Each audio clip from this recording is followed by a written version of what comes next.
welcome to the Trash Compactor Reacts Rogue One, a special mid-month episode to give you our literally immediate reactions to Rogue One, a Star Wars story, which opened yesterday. I'm Roane, and I'm here with... Emcee. April. And so, yes, we've all seen Rogue One, finally.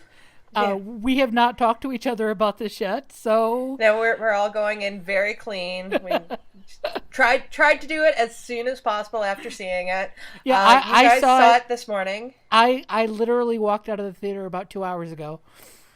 Me too, actually, yeah. Yeah, I saw it last night because I knew I wasn't going to be able to see it today. And it was, quite the journey to actually go to see it yesterday. I would like to say this just because I did go through so much. We actually had a snowstorm yesterday, like a ginormous snowstorm. There were several feet of snow. And I ended up ditching my car on the way to get gas before I was going to the movies. So I was not able to go see the movie in IMAX like I was planning to. I ended up missing that show, even though I had already bought tickets, so I was very upset about that. But they were showing it in town, and actually, weirdly, the theater was only like half full, which I guess because there was a snowstorm, so nobody wanted to walk into town. Right. So, yeah, and the whole time, I wasn't thinking, oh my god, I need to see Star Wars. I was thinking, I need to see Star Wars so that I can do the podcast. So everything I do it for you guys. So when you said ditching the car, do you mean her car was in a ditch? In a ditch. Okay. I drove into a ditch. Okay, because I was like, did you just leave it? Because it was like. Oh well, actually, we actually did just. I did have to leave it because I drove it into like this big snow bank, basically. Okay. Yeah. But yeah, my car is out of the ditch now. It's all fine. I didn't hit anybody. The car is everything's good. But but let's talk about the movie. Yes, because we have to talk about the movie. First of all, I have to say it. I have to say this. Everyone joked when we heard about the movie. Like, oh, haha, everybody's going to die at the end. Yeah. And I was like, of course that's not going to happen. It's a Star Wars movie. Oh, going in, I was like, everybody's going to die. But the funny thing, and this is how well I think the movie was really crafted, was, first of all, that, there were parts where you're like, oh my god, I hope they get the plans. Right. That is true. Also, I did that. Oh god, they're gonna drop the plans and they're not gonna have them. Yeah, but going in, I'm like, I was like, everybody's gonna die. I'm gonna love these characters and they're gonna die. Like, I was convinced, and I was still just bawling at the end, and I was just like, it was such a brilliant thing that everybody died, and they made me care about everybody dying. Yes. It was so rude though, because rude. It was because they gave you that little bit of hope. Yeah. Like, when Cassian falls off the thing and you're like, oh shit, he's dead. And I literally was like, no, he didn't die. No. And of course he didn't then. So they fake you out like, oh, look, no, he's still alive. And then, like, they pick off the entire crew one at a time until just those two are left. And you're thinking, maybe, maybe. Yeah. I thought we might have, like, one person survive. I actually thought Bodhi might be a person who might survive. He might get off, because he was at the ship. Oh my god, I loved him. Oh, I adored him so much. I could talk about him for days and days. Well, we're going to do that on the full roundtable. Emcee and I were both kind of like, we have to keep ourselves reined in so we don't get into serious analysis until the full roundtable. Well, that's good, because then I can really think about what I want to talk about with Bodhi, because he was just, for me, as somebody with anxiety, just like hugely important, and I love him so much. He was so fit. The whole cast. The one thing I will say about Bodhi now is that if fandom does not come out with a bunch of Bodhi tentacle fics, I am going to be disappointed. What? Oh, because of the cable. I was like, wait, what? Oh. No, because of the thing at the beginning where they stuck tentacles on his head. The tentacles up. It's not. So I know it took me a second too. With me at all. I was like, okay, wow, wow. And I knew I'd come out of the movie shipping it, but holy shit, please, please, please, please, please give me all the Cassian Jin fix-its right now. All of them. Yeah, I wasn't really expecting to so much, and then I did, and I still, like, Cassian and Bodhi is still, like, my thing. I think there's so much there to explore, but I didn't expect to ship Cassian and Jin so hard, because I was like, oh, it's just going to be too obvious, but I was like, oh, I guess. Yeah. I think what worked so well with it is that because it is just all untapped potential, because they never actually, nothing happened. It's so tragic.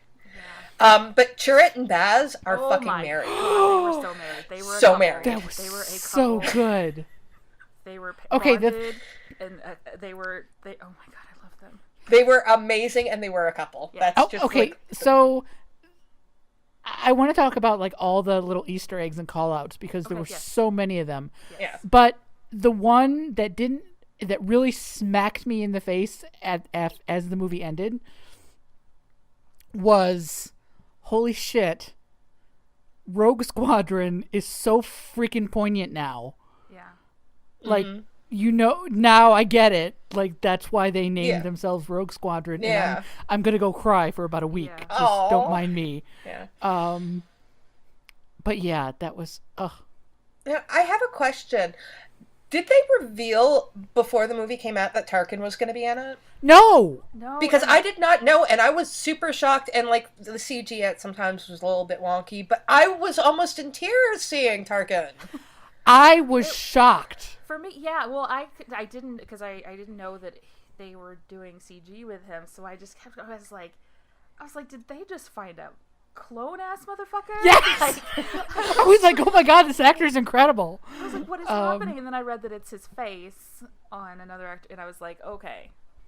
Yeah, like I think there were a couple of points where it's like it looks a little bit weird, but for the most part, it was really good. Yeah, it was a lot better than Leia at the end. Yeah, we gotta talk about that. Yeah, we'll talk about that. But yeah, no, it made me so happy that they were able to do that because they needed to have that because it's all about the Death Star and Tarkin is all about the Death Star. Yeah. So I mean, like that bit I really loved. One thing that I did not love, I did not like the appearance of R2 and 3PO. It was really shoehorned. Yeah, it was just... It had to happen. Yeah. I mean, it had to. They've been in all the other movies. I would have been fine with seeing them. Yeah. But it's like this moment where they're going off to battle, and then all of a sudden we're going to stop for a minute, and it's just like, hey, it's R2 and 3PO, you know, and they're being funny. And it just it took me out of the moment too much. Yeah. I mean... almost every other like cameo or callback or whatever, I got a real kick out of, like seeing Ponda Baba and Dr. Evazan, seeing Mustafar. All of that shit was so awesome. But then that moment with 3PO and R2 was just like, this is the bridge too far. The one that I literally was the only one in my theater who got it, at least to judge from the fact that I was the only one who squealed, was when they paged General Syndulla over the last that was so good. Yeah. I was like, yes! She's still alive! I had a moment. Yes. I had a moment when Bale first appeared where I was worried that they dragged, like, Jimmy Smits that was literally just his only appearance. Because he did say, because when he talked about it, when he revealed that he was going to have an appearance, he said it was very small. And I was like, really? That's super small. Because his first scene, he didn't even have a line. It was just like, oh, here's Bail Organa, you know? And so I was really pleased that he did have an actual scene later. Yeah, he did. And that scene was great, I will probably get into this more with the next podcast. But I feel like this movie really confirmed to me my whole headcanon that Bail was sending Leia to train with Obi-Wan. Because I've had that headcanon for a while. And I think, because I mean, like, this movie actually like says, we always thought that Leia was trying to take the plans to Obi-Wan, but in this it turns out that this is just kind of like by happenstance that she happened to be the one person that got the plans, so she was just going to get Obi-Wan. I wonder why she would do that. That's funny that should happen. Y'all know me and my particular level of obsession. Every time they were on Yavin, I was spending most of my time looking at the background characters. I was wondering if they were gonna like work in Biggs somehow. It's well, like, there was. Well, there Wedge, was there was someone who paged a Captain Antilles over the but it was loudspeaker. Captain But Antilles. I know. It's Ramus Antilles. I know. There's two Antilles, but still, for a casual, for a more casual fan who isn't quite as obsessive as we are, they hear Antilles and they're going to think Wedge. Yeah, this is one of the weird things that I know, that Antilles is actually one of the most common surnames in the galaxy. Of course you know that.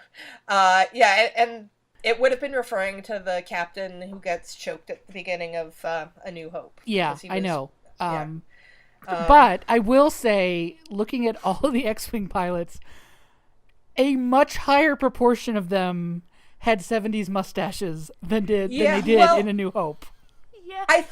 Okay, and I had a moment, speaking of the Starfighter pilots, that I was like, because at first I was like, where are all the girls?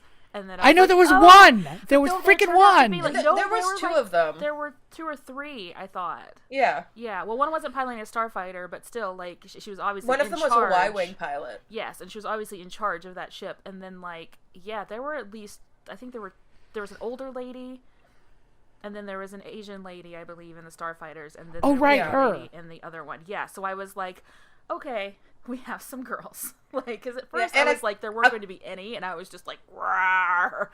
But, yeah.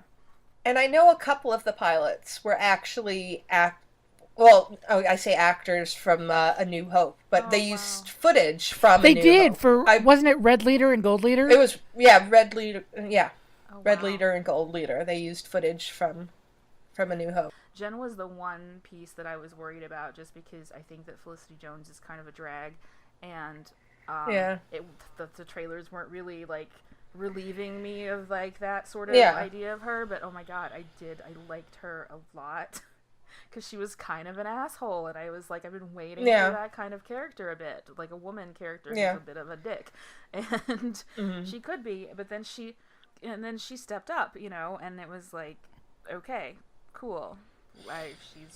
Yes, I like her. Yeah, I think one of the things I really loved about this is that I did like everybody. There was no character in it where it's like, I'm not really too sure about you. I mean, there are certainly people that I liked more, but it wasn't because I disliked anybody. Yeah. Yeah. Like, I think my favorites were K2 and Chirrut. I just K2. adored them. I did not expect to love him as much as I did. I love Alan Tudyk anyway, but his delivery on those lines, like, I just have a feeling like I don't know if anybody else could have like brought that. Like, it was just so precise and just so oh my god, he was amazing. Yeah.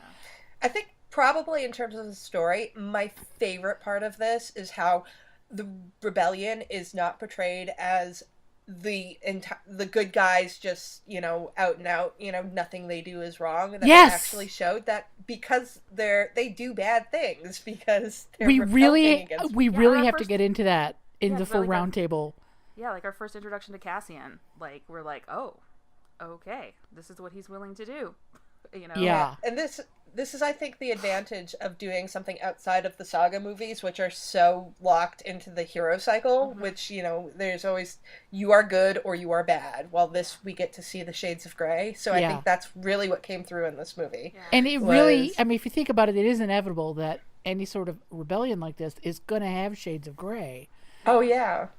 So it was great to see that. And really, I mean, if you think about it, all of the people that went with the main characters were basically Cassian saying, these are the guys who've been doing the gray area shit. Yeah. And they basically all just went and redeemed themselves. Yeah.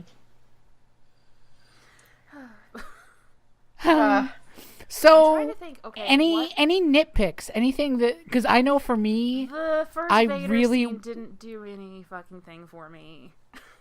The which scenes? The first Vader and critic scene. There was something about it that just did not work for me, and it was like, part of it was dialogue. It was like, I don't know. It just, like, the second Vader's costume. The second Vader's scene, costume looked weird. Yes, it did. Yeah, but like there was. I wonder how much of that is just that the actor might be slightly different proportions, so everything looked kind of funny. It just didn't work in terms. It was very like. It almost makes me feel like, because it also was sort of like it could have been cut. So it's almost Yeah. like, because I had a theory Yeah. that they did more Vader, like maybe Vader was only going to be in that final scene, and then they decided, Which would have been So freaking good. awesome. which would have been great. That scene was fantastic. But like I feel like we didn't learn anything really new here in that scene, did we? Like, we're like Krennic's whining to Vader about Krennic wants his. It's a little bit maybe of character exploration for Krennic, showing that he wants his recognition for what he's doing. But like, if you cut that scene, I don't think the movie would have suffered. So it's Yeah, very it was really added just on and very just like unnecessary, and like, and it didn't show the badass. Like, the other scene showed how badass and evil Vader was. The other scene was just like, Right. oh, this is our typical Vader. Like, I don't know, it just seemed Yeah, unnecessary. it was a retread of a lot of the scenes from like Empire when he'd be killing off like the guys one after another, and just in this one he happened to not kill the guy. It was like force choke followed by witty quip. Yeah, I think Vader probably would have been a lot stronger if they had only had him in the last scene, which was so fucking good. Oh my God. That last Vader scene. Oh my God. And it took me a second to get, because first you're thinking, oh no, this ship is going to get destroyed, and then we see the Tanta V4 go zooming off, and I'm like, oh no, that's where they are. Oh my God. Which brings me to the thing that I'm having mixed feelings about. I don't know what I think about Leia's appearance. Yeah, I kind of figured out that they were going to show Leia in some form. Yeah. I kind of wish they hadn't shown her face, because the CGI on that didn't work for me. Yeah. After I saw Tarkin, I'm like, okay, they are going to have Leia. Yeah. I thought we might just see her from behind, and I actually think that might have been stronger if It would maybe have been. like the captain had like come up to her and said, princess, we have hope or something. Yeah. She didn't have to have the last line. She could have even had the last line. Just don't show us her face while she does it. Yeah. Because the CGI just didn't. It threw me a little bit, even though I was cheering and I was like, "Yay! Now I know where we are and everything is happening and yay!" Yeah, but well, I also was like, because they said that it was gonna end minutes before A New Hope began, and it literally did. Yeah. We're not kidding in any capacity about that. Yeah, and I was confused. I was just like, because I'm not even sure. Is it CGI or is it just an actress like that looks a lot like her? And it was CGI? It was like, CGI. Well, yeah, probably both. They have an actress that kind of looks like Carrie Fisher, but then they like CGI Carrie Fisher's face onto her. I would have been better off like if they just had an actress who looked like her. Like, I would have been more fine with that than with them putting Carrie's face. Though I do wonder how much like Carrie got paid for them to use her face for that. I don't know, but it's kind of like it was a special effects case of just because you can doesn't mean you should. Yeah. Back on the good end of things, because I realized how did I manage to go this entire segment without squealing about Mads Mikkelsen. Holy crap. I thought he was amazing, and his holograph speech to Jyn broke my heart in a million pieces. Good, yeah. Yeah, I mean, both of Mads them, is they good both did very good everything. work there. Yeah. I have a lot of feelings about that relationship between them now, and they will probably be fic at some point. Yeah. I love how they've basically retconned like 40 years of people joking about the Death Star. I know! The biggest plot hole in the whole... Which is not even a plot hole, but not. I'm glad they explained it. Sense. It does. I thought it was brilliant. I knew Lyra was going to die, honestly, and we can talk about why in the next one, because I know we're also going to be pulling Catalyst, the prequel novel, I need to read that. into our discussion next time. So I kind of knew Lyra was going to die, and I kind of knew why and at whose hands. That was set up a mile away. But yeah, just their little family life was lovely, and then it ended. And... Yeah. Oh, one thing I need to bring up before we go. I fucking love that the Wills are finally... Yes! I thought of you when that came up.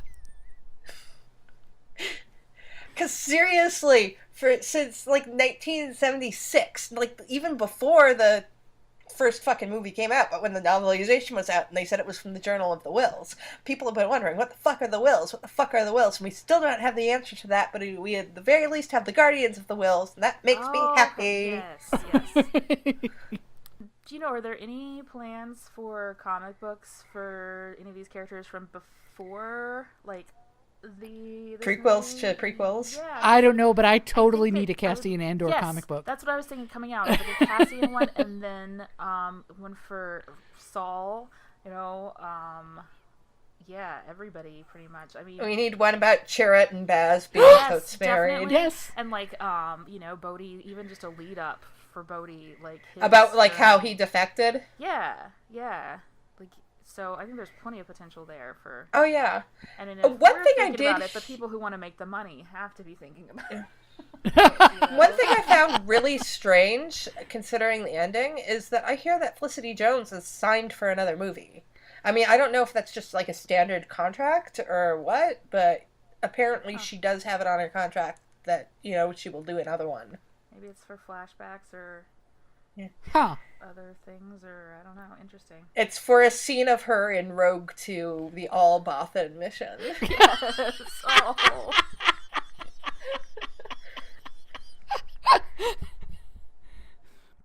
So, any final bits of squeeing before we wrap this up and get it out into the world? I love Bodhi Rook so much. I do too. I am still just like, oh my god, they killed everybody and it still ended kind of happily.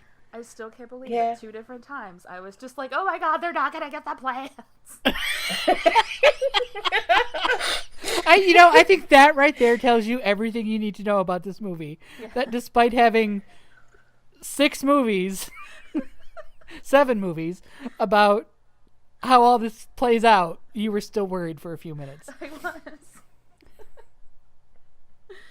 All right, well, tune in January where you'll hear us talk about this more at length, and we'll probably be more coherent rather than just flailing and screaming, but come back then.